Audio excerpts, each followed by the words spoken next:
Good day everyone. My name is Andrea Jane Argabarda, taking up Bachelor of Secondary Education, major in English. I am Lovely Grace Sampaga from Bachelor of Secondary Education, major in English. Our topic is all about national identity and racial equality.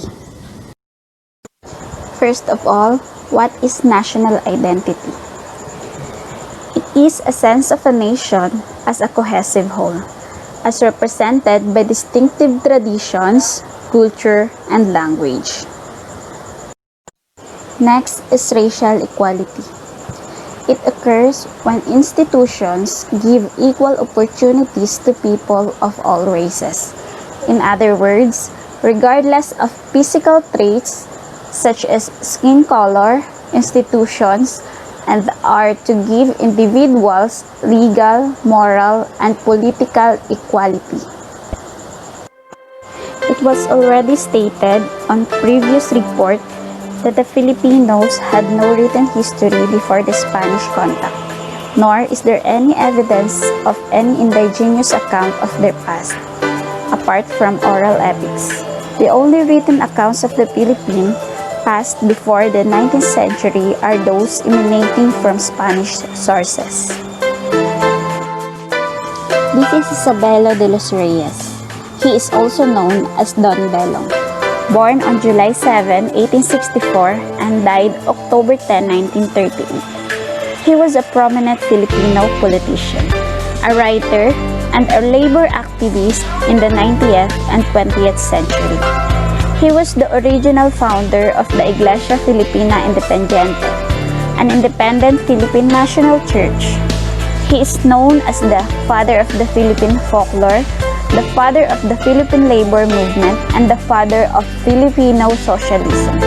De los Reyes was involved with the secular Filipino clergy as early as 1899. When he became a part of negotiations with the Holy See on January 22, 1899, De los Reyes, representing the Committee of Paris, visited the papal nuncio Giuseppe Francisca Nava de Bontefe in Madrid to convey the Aguinaldo government's desire for the Holy See to send a delegate to look into conditions in the Philippines. De los Reyes wrote in Filipinas ante Europa. On his return to the Philippines in 1901, De los Reyes campaigned for the establishment of Filipino Church. On August 3, 1902, with the help of Pascual H. Poblete and members of the UOD, the Iglesia Filipina Independiente was formed, with Gregorio Aglipay as its head. At that time, Aglipay was in talks with the Protestants and the Jesuits to prevent a schism, though neither of these events bore fruit. Aglipay initially dissociated himself from the schism, before realizing the futility of staying outside it. In September 1902, he accepted the position of Obispo Maximo and consecrated bishops for the new church. De los Reyes traveled all over the country to rally people to the new church. He also directed the church publications like Boletín de la Iglesia Filipina Independiente and La Iglesia Filipina Independiente Revista Católica. He also turned his residence into a temporary seminary. In 1929, De los Reyes was appointed an honorary bishop, a position he held until his death. In this capacity, he wrote multiple devotional and doctrinal texts such as the Biblia Filipina, Officio Divino, Catechesis, Plegarias, Genesis Cientifico e Moderno, and the Calendario Aglipayano.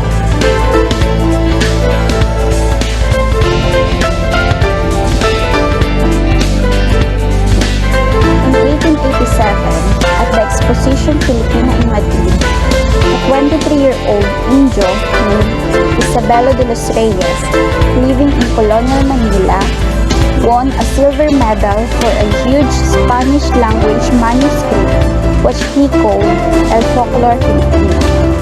He published this text in unwitting tandem with compatriot Jose Rizal, then aged 25, who, after wandering around northern Europe for some time, published his incendiary first novel, The Noli Me Tangere, in Berlin that self-same year.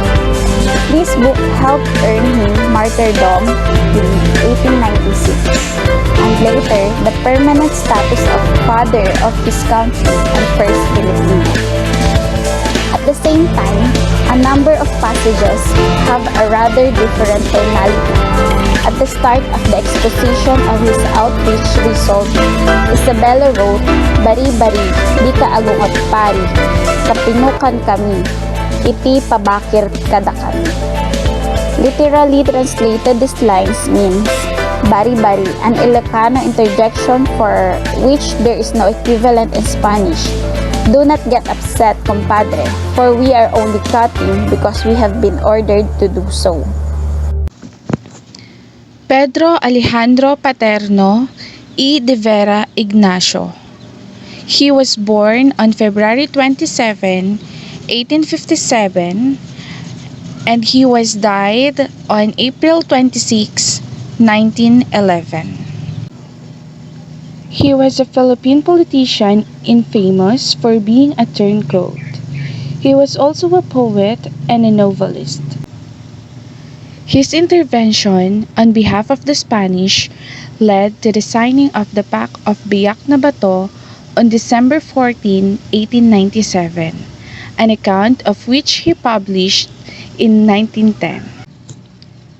At the trial of Jose Rizal in 1896, it was suggested that Paterno, along with Rizal, has incited the Katipunan because they had both written about pre-Spanish Philippine history.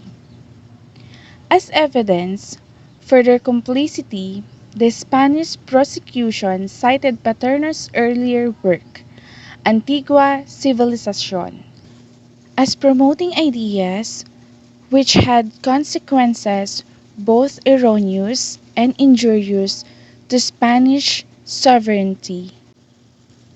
Nobody moved against Paterno, however, because he was close to a significant number of Spanish officials, both military and civilian, who could vouch for him. Thus, Paterno, like many others of the Manila elite, distanced himself from the events of the Katipunan Revolution. In his book, Antigua Civilización Tagalog, Paterno modeled the history of pre-Spanish Philippines closely with that of the ancient civilizations of Europe. According to him, the natives practiced a monotheistic religion he termed Tagalismo or Bathalismo throughout Luzon and the Visayas, which formed part of the ancient state. And like something out of Da Vinci Code S plot, Paterno said the Baybayin alphabet contained hidden meanings, all of which pointed to the existence of the religion and its adherents in the archipelago. As claimed by Paterno, the Anitos, the institution of the Babaylan, and other religious practices of the natives were actually a form of proto-Christianity, parallel to that of the saints and the priesthood. Consequently, the arrival of the Spanish only served to upgrade the religion to its truest and purest form of Christianity. As for Rizal, he warned his friend Ferdinand Blumentritt from reading Paterno's book. In his own words, he wrote, "Pay no attention to what Paterno says of Bathala in his work." That's right. Rizal described Paterno with a scroll of loops, apparently indicating his belief about the men being plain loopy. In his defense, and given his penchant for self-glorification, it is generally agreed Paterno only wanted to show the world the supposed glorious history of the ancient Filipinos, thereby raising the stock of their descendants, including him, of course. Unfortunately for him, however, even the most tolerant of critics found his works just too fantastic to stomach. No wonder virtually no one reads his works today. Many Filipinos sought higher education in Manila, Spain, and Europe, which awakened nationalism between 1880 to 1895. Propaganda movement, the period which increasing numbers of Filipino students arrived in Europe. Propagandists, activists, or ilustrados. Those Filipinos possessing higher education, particularly from Europe. Propagandist writings paved the way for the 1896 revolution.